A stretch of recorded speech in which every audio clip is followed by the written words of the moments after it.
And then going down to verse 20, it says, the Son of Man has no place to lay his head.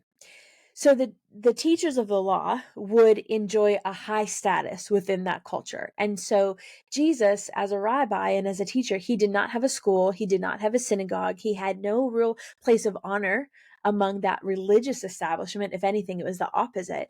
And so Jesus would stay at the home of friends and relatives and other disciples throughout most of his ministry. That's what we see. He would stay at the home of places like Peter and Andrew while he was in Capernaum. Or we see in the Bible study, I talk about this, he stays with Lazarus and his family, the sisters, Martha and Mary.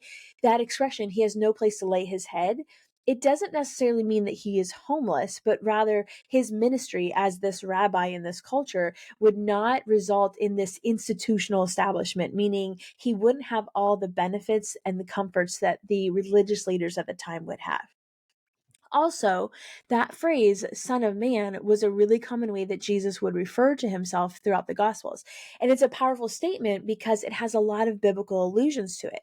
In the Old Testament, Ezekiel would use that phrase a dozen of times or dozens of times, and it also appears in Daniel and even some of the non canonical books. And so those are the books that are not in the Bible, but that the early church was aware of, and they do carry some historical value outside of Scripture. And so Jesus said that the Son of Man must suffer and rise again. He says that in Luke, which of course is referring to his own death, as well as the suffering servant, which is mentioned back in Isaiah 53 again.